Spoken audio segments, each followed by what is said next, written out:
Physics में नया chapter चालू करना है क्या आज?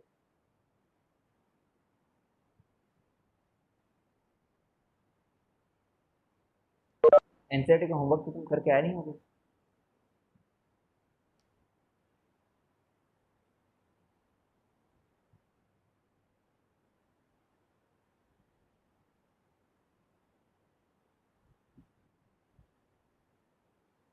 होमवर्क करने के नाम से सिर्फ हमसे ज्यादा गंदे लोग कोई नहीं है बोल रहे हैं। होमवर्क सुनते हैं, कान से निकाल लेते हैं। कौन सा चैप्टर है नेक्स्ट ये बताओ। ठीक है, हैप्पी बर्थडे हैप्पी बर्थडे। मेरा आज नहीं है, 2 दिन पहले था, 27।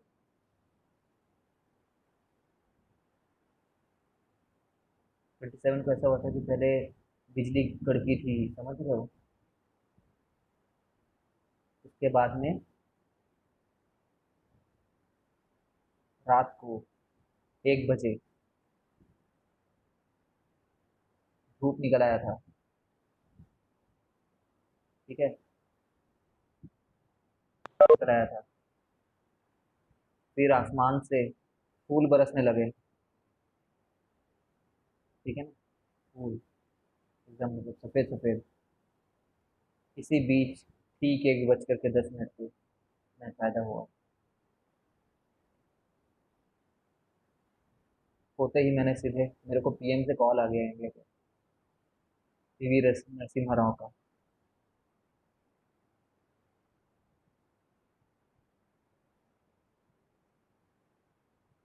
और मेरे को बोले कॉन्ग्रेचुलेशन, आप पैदा हो गए हो। ठीक है, बट ये बताओ कि हमें चाइना के लिए क्या पॉलिसी रखनी है। तो मैंने बोला कि चाइना के लिए यार आप अभी तो पंचशील वाला जो पॉलिसी है उसको फॉलो करो, बाद में डिफरेंस करेंगे। ठीक है। फिर उसने बोला कि और आप क्या करोगे आगे जाकर के। तो मैं बोला कि यार वो कुछ गधे लोग 9th में पढ़ने आने वाले हैं। That's the short story of my life.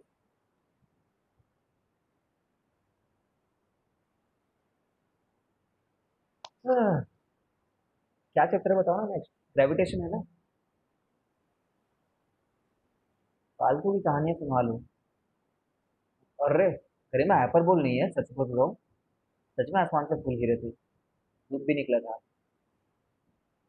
पूछ लेना मेरी मम्मी से, मेरी मम्मी बताती है। हाँ, देखो,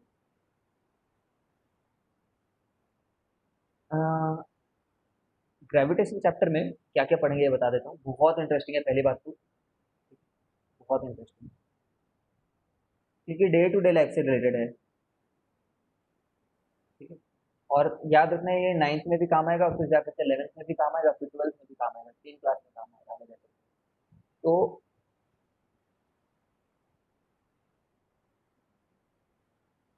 देखो क्या हुआ कि न्यूटन से पहले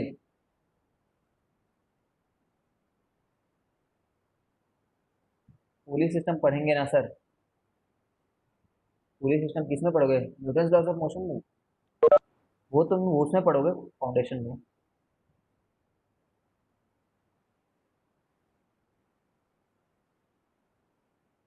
न्यूटन से पहले ना ऐसा सोचा जाता था कि धरती में जो एक एप्पल गिरता है,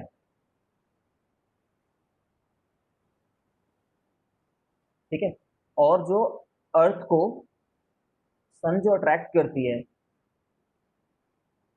ठीक है, अर्थ अर्थ को सन जो अट्रैक्ट कर करके ये रिवॉल्यूशन जो हो रहा है, ठीक है, ये दोनों अलग अलग टाइप की ग्रेविटेशन, ऐसा लगता था, अलग टाइप की ग्रेविटेशन होती है।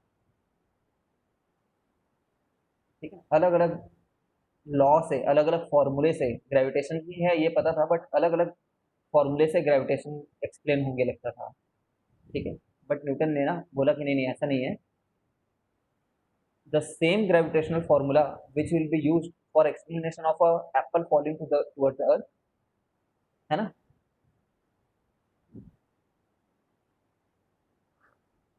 The same gravitation force is responsible for the earth revolution around the sun. ठीक है, ऐसा बोला उन्होंने, ग्रेविटेशन सॉरी न्यूटन ने। ठीक है, तो न्यूटन के ग्रेविटेशन लॉ को इसलिए यूनिवर्सल लॉ ऑफ ग्रेविटेशन बोला जाता है। सुने होगे कभी? Universal law of gravitation. ऐसा इसलिए क्योंकि यूनिवर्सल है ये लॉ। ऐसा नहीं कि अर्थ के लिए अलग सा लॉ बनाएंगे, अर्थ और सन के लिए अलग सा बनाएंगे, फिर ब्लैक होल के लिए अलग सा बनाएंगे, ठीक है, वगैरह वगैरह चीज़ें। ऐसा नहीं है बोलो, ठीक है। तो तुम्हें पता क्या कि यूनिफिकेशन नाम की कोई चीज़ है करके? थ्योरी ऑफ एवरीथिंग कुछ सुन रखा है इसमें से? कोई टर्म सुन रखा हो तो बताना। थ्योरी ऑफ एवरीथिंग सुन रखा होगा, हो सकता है तुमने। इवनिंग नहीं, एवरीथिंग। Theory of everything. या तो ये वर्ड सुना होगा, या तो यूनिफिकेशन सुना होगा, या फिर ग्रैंड यूनिफिकेशन सुना होगा।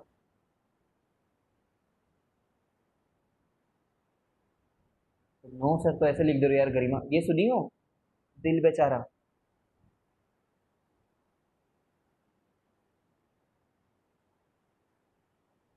वाह, यस सर बोल दे रही है। क्या समथिंग सम बंदे का तारक मेहता का उल्टा चश्मा ही सुनी?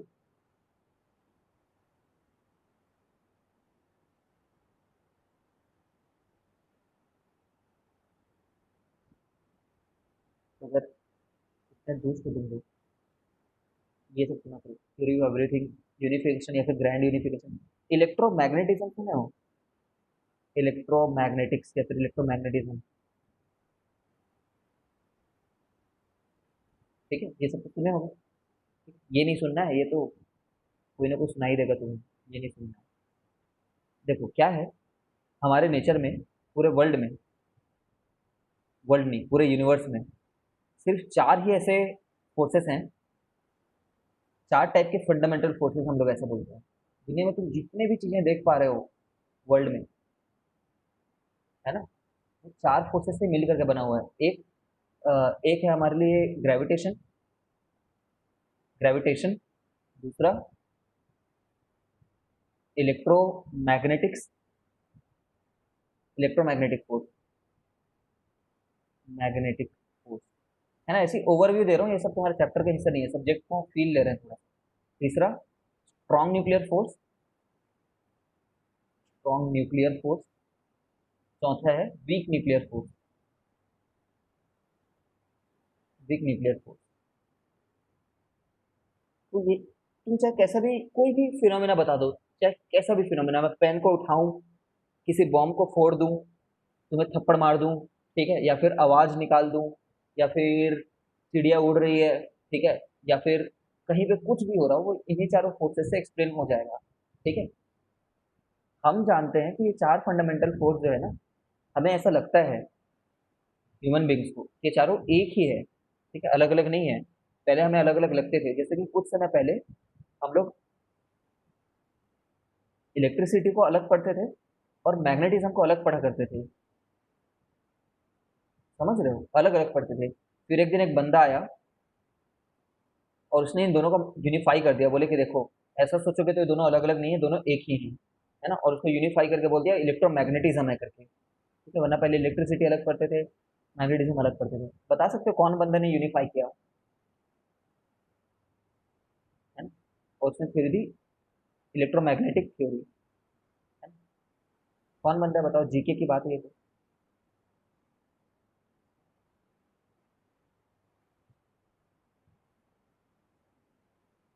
Maxwell, perfect. मैक्सवेल ने बोला था, ठीक है।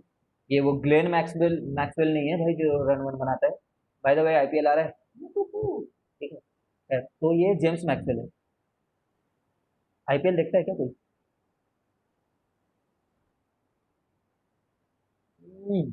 फालतू काम में टाइम वेस्ट मत किया करो यार, ठीक है, पढ़ाई किया करो। खुद गरीब सर मेरे। ऐसे तो आप भी तो मुंबई इंडियंस सपोर्टर हो सर, ये गलत यार, बात है। आप खुद यार बताते हैं। मुंबई इंडियन रॉक्स, बाकी सब तो बेकार है, ठीक है। ठीक है। कोई सीएसके, गरिमा तुम मेरी सबसे बड़ी दुश्मन है, याद रखना, ठीक है। सर मैं भी फिर हमको भी बना लो दुश्मन। यार ऐसे तो तुम यार सारी एक सीएसके के साइड हो जाओगे तो ऐसे कैसे चलेगा? Sir CSK is the most successful team, ऐसे मत बोलो। हाँ हाँ, मुझे याद है यार, सीएसके के ही चलते फर्स्ट ट्रॉफी नहीं जीत पाए थे अपन, ठीक है। जो हराया था ना सीएसके के लिए। हाँ सर, और कैप्टन धोनी की वजह से हम वर्ल्ड कप जीते थे। हम्म।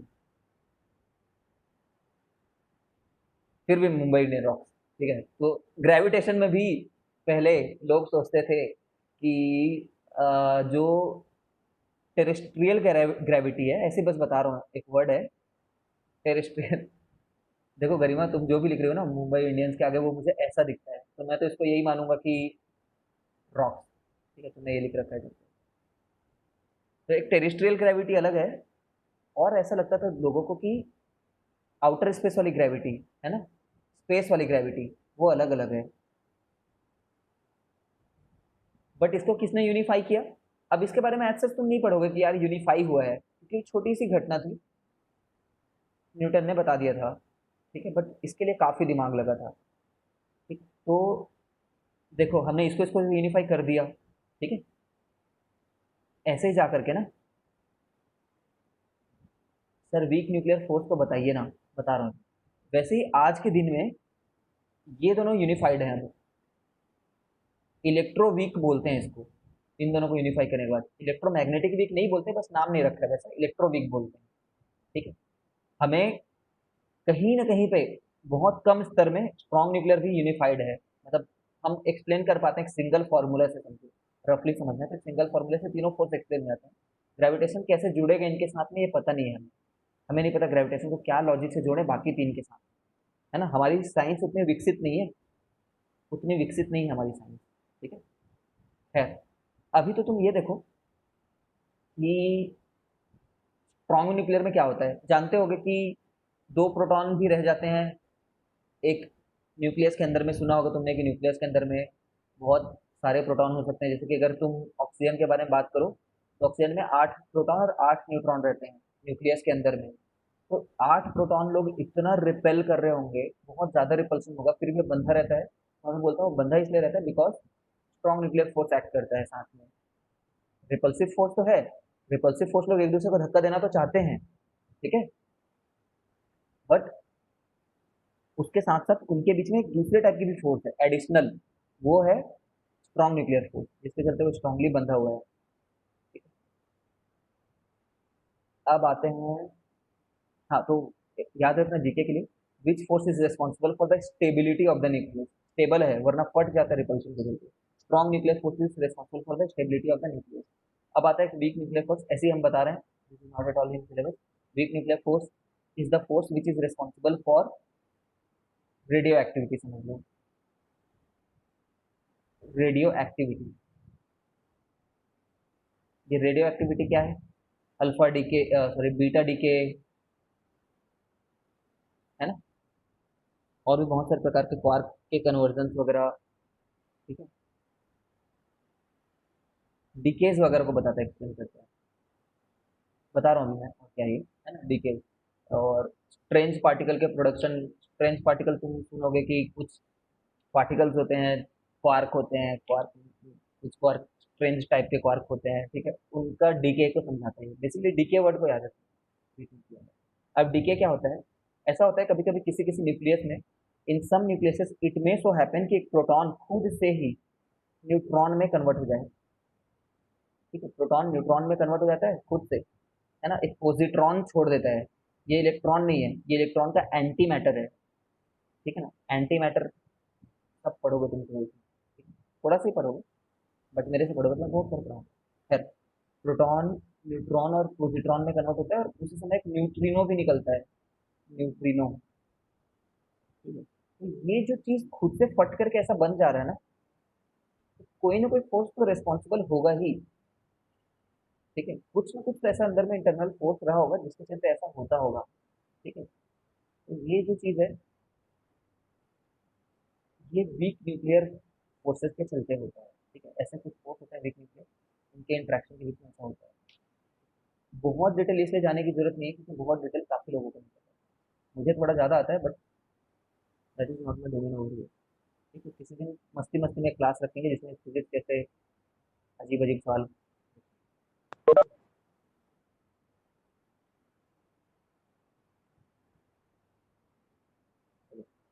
बहुत हुआ। तो हमारा मन है कि हम इन चारों फोर्सेस को एक ही किसी सिंगल थ्योरी से समझें, और वो थ्योरी कहलाएगी ग्रैंड यूनिफिकेशन थ्योरी या फिर theory of everything. Grand unification, पूरा यूनिफाई कर दोगे तुम। हो सकता है तुमने से कोई करे, आज तक कोई कर तो पाया नहीं है। तो ग्रेविटेशन क्या है? ग्रेविटेशन जो इन सब में सबसे वीकेस्ट है, समझ गए? It is the weakest force, बहुत कम फोर्स है। सबसे स्ट्रॉन्गेस्ट है, स्ट्रॉन्गेस्ट न्यूक्लियर फोर्स जो है, that is the strongest force available in nature. इधर नहीं जाना भी। ग्रेविटेशन फोर्स है, ये ऑलवेज अट्रैक्टिव होती है, जानते होगे। दो पार्टिकल हमेशा एक दूसरे को अट्रैक्ट करते हैं। पहले तो स्टेटमेंट देख लेते हैं, है ना, डेफिनेशन। डेफिनेशन ये है कि ग्रेविटेशन का दिया, सॉरी न्यूटन का दिया होगा, न्यूटन ने दिया। तो हम मगअप कर लेना पूरा। Every body attracts every other body in the universe, and attracts every other body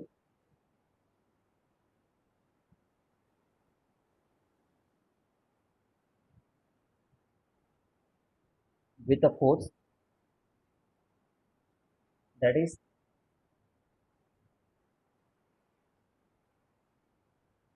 proportional to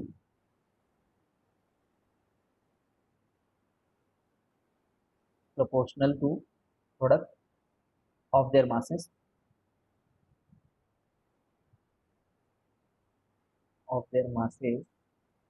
and is inversely proportional to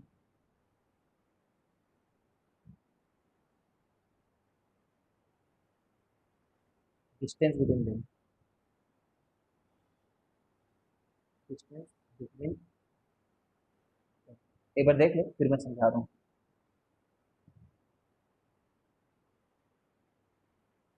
ये बोला गया कि एक ऑब्जेक्ट है, एक और ऑब्जेक्ट है, इसका मास m1 है, इसका मास m2 है, और इनके बीच की दूरी जो है मान लो r है, ठीक है, r दूरी है इनके बीच। तो न्यूटन ने बोला कि फोर्स जो है वो रहेगा, वो प्रोपोर्शनल होगा, बोला उसने, m1 इंटू m2 के, ठीक है, वो प्रोपोर्शनल होगा 1/r के स्क्वायर के, inversely proportional to square of distance between them, ये लिखना चाहिए। Inversely proportional to square of, square लिखा है, square of distance between them, ठीक। फिजिक्स में हमेशा याद रखना कि जब ऐसे दो प्रोपोर्शनैलिटी को कंबाइन करते हो, ठीक है, दो प्रोपोर्शनैलिटी को एक साथ अगर लिखना होता है तो हम इसको ऐसे लिखते हैं, m1 m2/r², ठीक है। और जब प्रोपोर्शनैलिटी को हटाते हैं तो कोई ना कोई कांस्टेंट आना चाहिए। यहाँ पे उस कांस्टेंट का नाम हमने जी दे रखा है, ग्रेविटेशन के लिए जी दे रखा है हमने बस, ठीक है। ये है gm1m2/r², बस यही लिख सकते हैं यहाँ पे डेफिनेशन में। Every body attracts every other body in the universe, वो यूनिवर्स में कहीं पे भी रखा हो, with a force that is proportional to the product of their masses. ऐसा नहीं निकल करके आया ड्यूरिंग द एक्सपेरिमेंट कि वो उनके मास 1 प्लस मास 2 के ऊपर डिपेंड करे, ऐसा नहीं निकला, ठीक है ना, एक्सपेरिमेंट जब करके देखे तो, ठीक है। इसका मतलब क्या समझ रहे हो ना, क्योंकि जैसे मान लो दोनों ने एक एक केजी का लाया, तो फोर्स मान लो उसमें 1 न्यूटन निकला होगा एक सेकंड के लिए, मान लो। तो फिर उन लोग ने दो अलग अलग ऐसे मासेस लेकर के आए जो 4 केजी और 3 केजी के थे, मान लो। तब फोर्स 7 नहीं निकला, तब फोर्स 12 निकला, 12 गुना हो गया था, समझ लो, 12 टाइम्स। तो उनको पता चलता है अच्छा अच्छा ओके, ये इनके फोर्स फोर्स जो है इनके मास के प्रोडक्ट के ऊपर डिपेंड कर रहे हैं, ना कि उनके सम के ऊपर, ना कि उनके डिफरेंस के ऊपर, ना कि उनके डिवीजन के ऊपर। समझ रहे हो, ऐसे एक्सपेरिमेंट कर करके देखते हैं, दो मासेस लेकर के आते हैं बार बार, और देखते हैं इनके बीच में कितना फोर्स है, ठीक है। सिमिलरली वो दो मासेस को पहले मान लो, डिस्टेंस का कैसे कंक्लूजन निकाला होगा उन्होंने। वो दोनों मासेस को मान लो पहले 1 मीटर की दूरी पे रखा होगा, 1 मीटर की दूरी पे, तो मान लेते हैं उनके बीच में फोर्स 100 न्यूटन लग रहा होगा। फिर उन्होंने देखा कि जब इस 1 मीटर को बढ़ा करके 2 मीटर कर देता हूँ, लेटेस्ट से 2 मीटर, तो उन्होंने क्या पाया कि फोर्स जो है 50 न्यूटन नहीं हुआ, उन्होंने पाया फोर्स जो है ना 25 न्यूटन हो गया, एक्सपेरिमेंटली पाया। ठीक है, मतलब 2 गुना बढ़ाने पे 4 गुना कम हो गया। तो वो तो आर स्क्वायर जैसे कुछ लग रहा है ना, कम हो गया, इसलिए डिनोमिनेटर में होना चाहिए था। ठीक है, ये तो एक्सपेरिमेंटल की बातें हैं, इसको हमें सीबीएसई में किसी को समझाना नहीं है। This is something which Newton did in his laboratory. उसने फॉर्मूले को लाया है।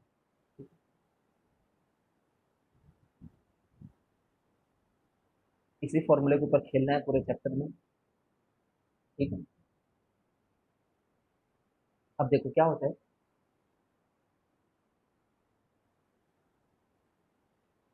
हर बॉडी हर दूसरे बॉडी को अट्रैक्ट कर रही है, ये बोल दिया न्यूटन ने। ये बात ना सबको डाइजेस्ट नहीं होता है। वो बोलते हैं कि सर, क्या मैं अभी अपने मोबाइल को अट्रैक्ट अट्रैक्ट कर रहा हूँ? ठीक है, ये बंदा क्या अपने मोबाइल को अट्रैक्ट कर रहा है? इसके हाथ में जो मोबाइल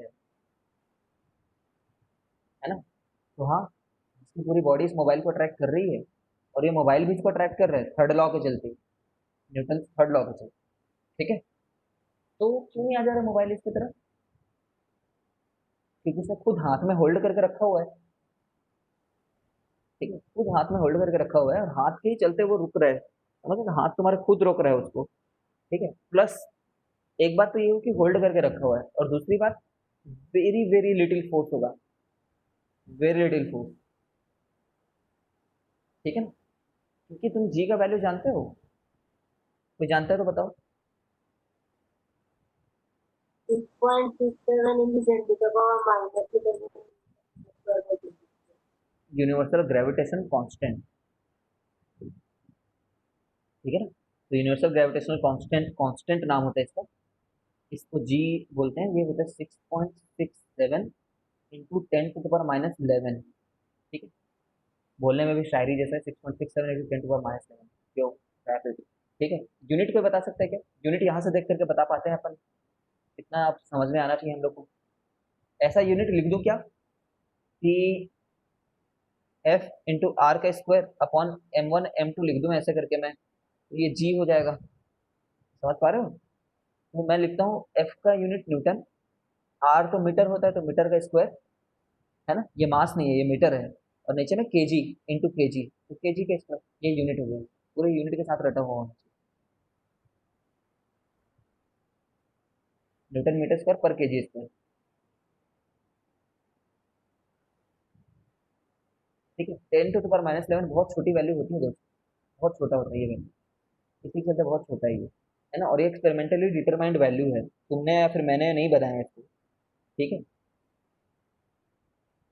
इसी के ऊपर बात करते हैं, फिर प्रैक्टिकल उसमें आते हैं application.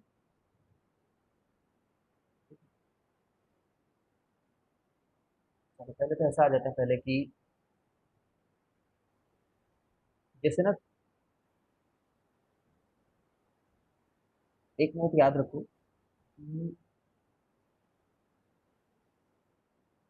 Gravitation force is very small for small object,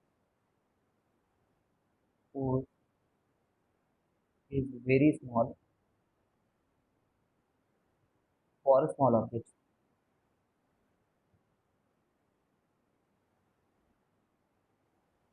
ठीक है, इसलिए हमें दिखता नहीं है उसका असर, बट हमें कौन खींच रहा है तुम सोचो, जब हम उछलते हैं जमीन पे, ठीक है ना, तुम जहाँ पे भी हो वहां से उछल जाओ मान लो हवा में, तो तुम्हें खींच कौन रहा होगा? पूरा का पूरा अर्थ खींच रहा होगा।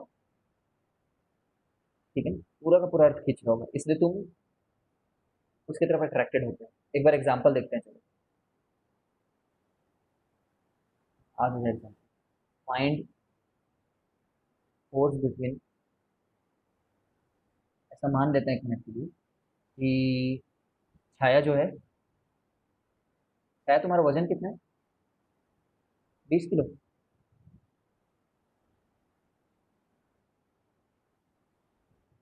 कितना वजन है बताओ? आस्था का वजन देखते हैं। आस्था में सिंगल ए है, तो 20 किलो ज्यादा है क्या? आस्था का ऐसा, चलो आस्था का ज्यादा ले लेते हैं, बहुत ज्यादा कर लेते हैं, 10 किलो। ठीक है, तो इतना इतना वजन है मान लो, और आस्था और छाया बहुत अच्छे दोस्त हैं मान लो। ठीक है? आस्था रास्ता बहुत अच्छे है, बहुत अच्छे दोस्त हैं।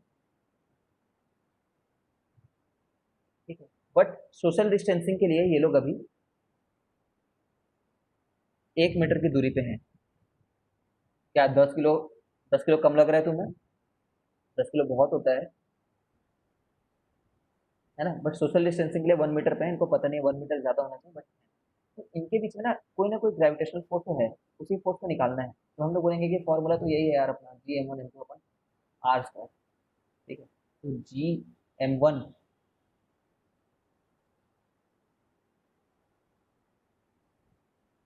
सुनो यार, मेरी ड्राइंग की समझ लो ना, सभी तारीफ करते हैं। हाई क्वालिटी की ड्राइंग है मेरी, 1 का स्क्वायर। रीप ड्राइंग क्या है भाई? ठीक है, ये लो, आंख नहीं बनाया हूं इसलिए बोल रहे हो शायद तुम लोग। ठीक है, तो बहुत सारे प्रकार के आंख बना सकते हैं, नॉट वन। या तो ये फोर्स की वैल्यू देखो तो कितना आ रही है, और क्योंकि हमने हर चीज को एसआई यूनिट में डाल रखा है, एसआई यूनिट मतलब केजी है, यहाँ पे मीटर है। ठीक है, तो ये आ जा रहा है 200 जी। इसकी वैल्यू जानते हो कितना होगा? 200 × 6.67 × 10⁻11 न्यूटन, है ना? कितना हो रहा है ये?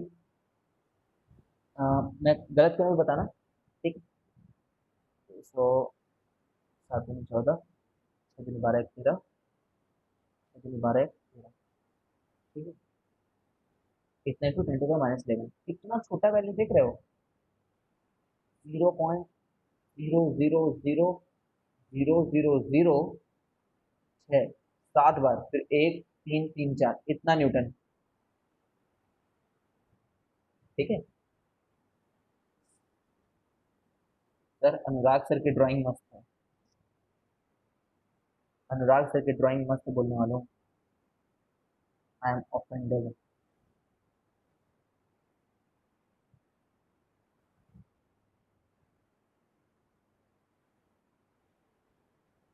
ठीक है, तो ये बहुत ज्यादा छोटा है ये तो। ठीक है, तुम्हें याद है मैंने क्या बोला था कि जिस जब तुम जमीन पे खड़े रहते हो ना, तो तुम कितना फोर्स लगाते होगे जमीन पे? अपने वजन इंटू 10 करके, है ना? मैंने तुम्हें बताया था कि जैसे आस्था को देख लो, आस्था बस 10 किलो की है, तो आस्था जमीन पे जब खड़ी रहती है तो अपने वजन के चलते जमीन के ऊपर में सिर्फ 100 न्यूटन फोर्स लगा रही है, और छाया जो है ना 200 न्यूटन फोर्स लगा रही है, ओनली 200 न्यूटन। बट 200 न्यूटन से कितना ज्यादा छोटा है ये तो देखो ये। ठीक है, फोर्स को फील करने के लिए ना, अभी तुम सामने होते तो मैं थप्पड़ मार करके बताता थोड़ा सा। ठीक है, घूसा मार देते 200 मीटर का, तो तुम्हें पता चल जाता कितना होता है। लेकिन ऐसा करना कि कोई छोटा बेबी होगा तुम्हारे घर पे ना, छोटा सा बच्चा, उसको अपने ऊपर खड़ा कर देना। ठीक है, तुम लेट जाना बिस्तर में, उसको बोलना तुम्हारे ऊपर चढ़ जाए। ठीक है, तो जैसे मान लो वो बेबी, मान लो 8 केजी का है, ठीक है, आई डोंट नो, लेटर से बेबी 10 किलो का है, तो तुम्हें 100 न्यूटन का फोर्स उस समय फील होगा कि अच्छा ओके ये 100 न्यूटन होता है करके, है ना? या फिर 1 केजी का कुछ ले लो सामान, उसको सिर पे रख करके देख लो, तो 1 केजी का सामान तुम्हारे सिर पे 10 न्यूटन लगा रहा होगा, 10 न्यूटन। तो भाई जब हम अपने सिर पे कभी मान लो पानी लेकर के आते हैं एक बकेट, तो हम अपने सिर पे आराम से 20 केजी बकेट का पानी उठा लेते होंगे, जो 10 केजी तो उठा ही लेते होंगे, जो 100 न्यूटन दे रहा होगा। तो 100 न्यूटन से तो काफी ज्यादा छोटा है ना ये, तो फील ही नहीं होगा, इतना फील नहीं होगा छाया और रास्ता को एक दूसरे का। ठीक है, I am just trying to give you perception कि क्यों ये फोर्स तुम्हें आपस में खींचने के लिए काबिल नहीं है। अब ऐसा नहीं है कि ये फोर्स लग रहा होता तो तुम एक दूसरे की तरफ खींचे नहीं चले जाते, खींचे चले जाते अगर कोई फ्रिक्शन नहीं होता, लेकिन फ्रिक्शन तो तुम्हें उससे ज्यादा रोक दे रहा होगा ना, ये फोर्स से ज्यादा तो तुम्हें फ्रिक्शन ही रोक दे रहा होगा, ये फोर्स ज्यादा फ्रिक्शन रोक दे रहा होगा। समझ रहे? तो अर्थ में बहुत बड़ा इशू है। अब तुम मुझे ये बताओ कि एक बार ऐसा हुआ, मान लेते हैं कि आसपास छाया वहां चले गए, स्पेस में, स्पेस में चले गए हैं लोग। ठीक है, अब ये लोग के बीच में फोर्स तो इतना ही रहेगा, अगर ये लोग 1 1 मीटर की दूरी में, तो इतना ही फोर्स रहेगा, तो ये लोग एक दूसरे की तरफ अट्रैक्टेड होंगे क्या? इस बार एक दूसरे की तरफ जाते हुए दिखेंगे? स्पेस में ऐसी जगह पे गए हैं जहाँ ना एयर रेजिस्टेंस है, ना कोई और दूसरा कोई दूसरा प्लेनेट है, बस हम वैक्यूम में है एकदम मान लो। तो एक दूसरे की तरफ आते हुए दिखेंगे क्या?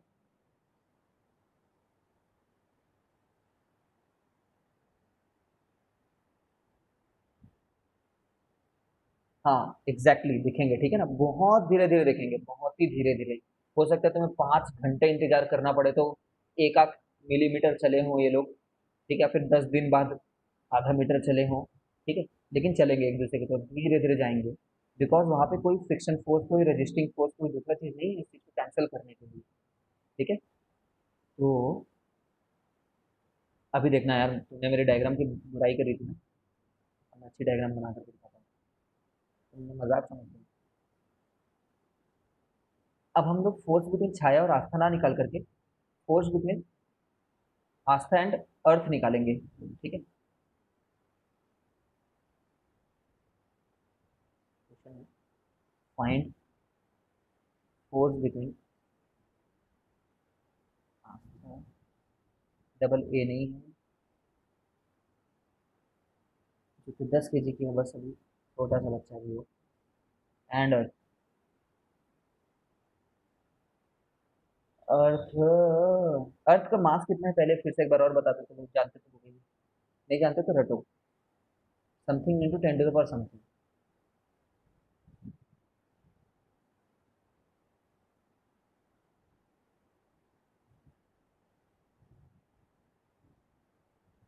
बोलो बोलो बोलो बोलो।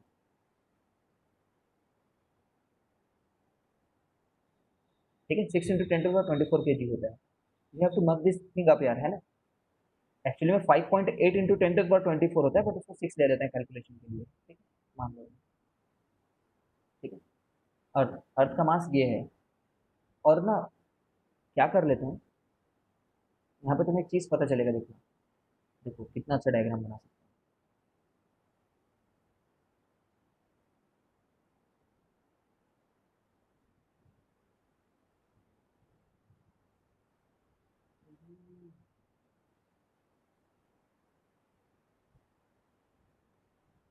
क्या बोलते हो?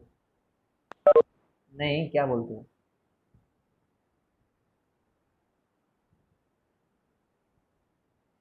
है ना सही?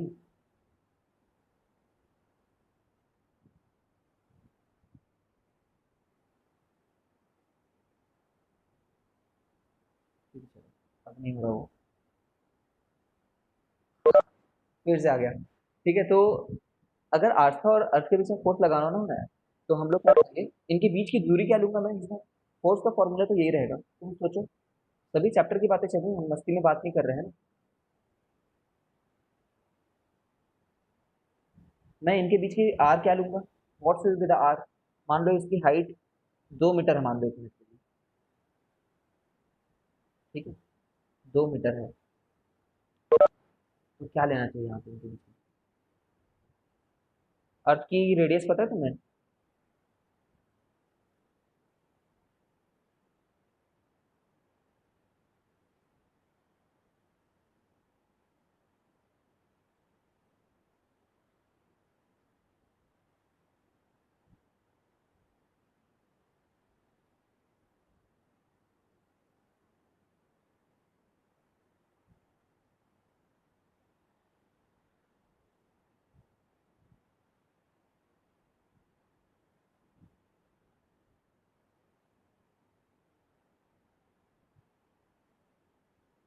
अब भी लैग हो रहा है तो,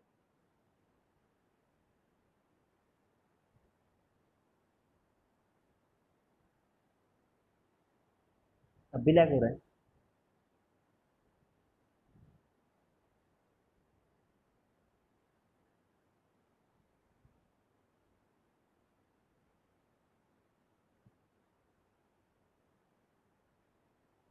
is it still lagging?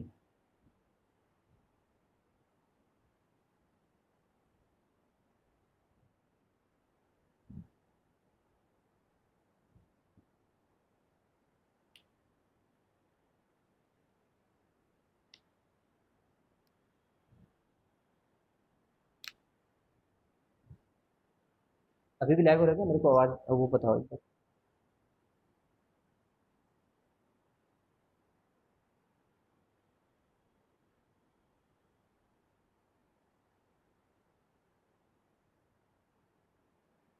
Okay, तो फिर मैं वो करता हूँ, रुको।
अभी भी हो रहा है कि अब तो सही हो जाना चाहिए?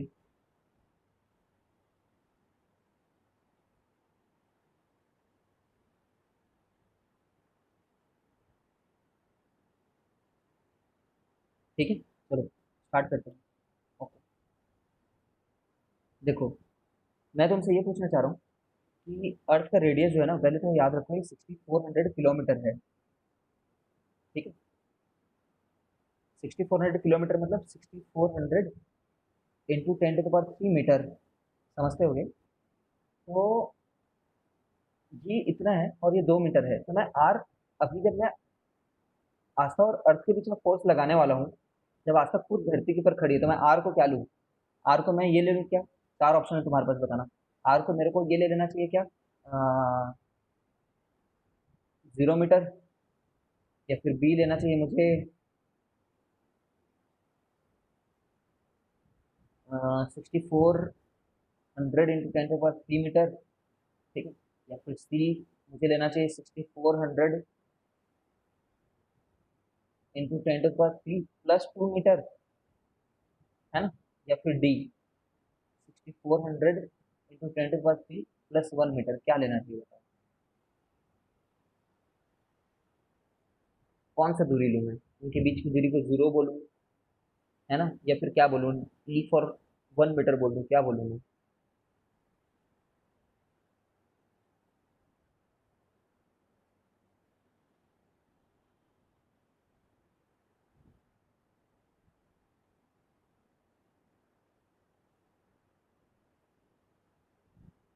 देखो, अर्थ के ऊपर जब खड़ा हुआ है तो अर्थ के जस्ट ऊपर उसकी हाइट 2 मीटर की है।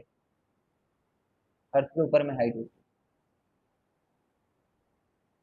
2 मीटर की बनती है।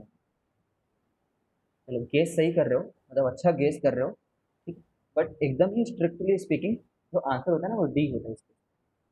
ठीक है, पहले इस वाले पार्ट को कर लेते हैं, ये छोटी सी बात को, फिर ये इस वाले प्रॉब्लम में आते हैं। देखो क्या बोल रहा हूँ, G M M by R square में,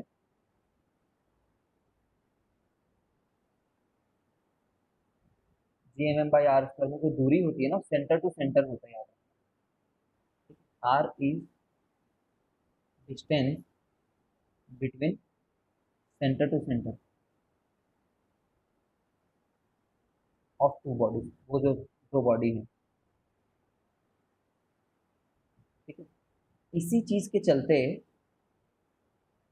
due to this reason only, gravitation is called central force. Gravitation is also मतलब कॉल्ड सेंट्रल फोर्स।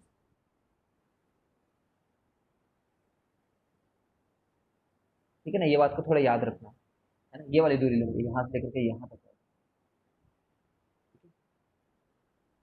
तो इसमें क्या लेना चाहिए हम लोग को?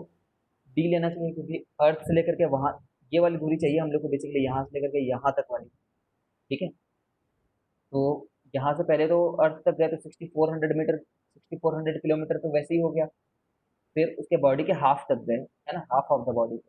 लेकिन तुम समझ रहे हो ना कि भाई तुम इतना बड़ा वैल्यू लिखोगे, उससे अच्छा तुम क्या बोल दोगे कि ये रफली किसके बराबर है, बोल दोगे 6400 इंटू 10⁻³ के बराबर है बोल दोगे, है ना। एक्चुअली क्या चीज़ है वो, 6400, फिर 1 2, ठीक है ना, इतना है वो, इतना। और मैं इतना को कितना लेने के लिए बोल रहा हूँ, 6400,000। तो रफली इसको इतना तो ले ही सकते हो ना, ले सकते हैं पक्का। एकदम स्ट्रिक्टली स्पीकिंग बी आंसर होना चाहिए, बट हम रफली बी बोल सकते हैं, रफली। ठीक है, अब फोर्स निकालते हैं इनके बीच का। ठीक है, देखना फोर्स निकाल रहा हूँ। फोर्स इज जी, एक का मास है 10, एक और का मास है 6 × 10⁻24, ठीक है। और अर्थ का मास, अर्थ का जो डिस्टेंस है उसको इतना ले रहे हैं, 64, है ना। देख रहे हो ना इसको, मैं 400 × 10⁻³ का स्क्वायर ले रहा हूँ। स्ट्रिक्टली स्पीकिंग +1 का स्क्वायर लेना चाहिए, बट उतना है, ठीक है। अब इसको मैं कैलकुलेट करके दिखाता हूँ, देखो कैसे कैलकुलेट हुआ, देखो यार। ये 10 को ना मैं 1 मिनट के लिए बाहर ले रहा हूँ, देखो 10 को बस बाहर ले लिया।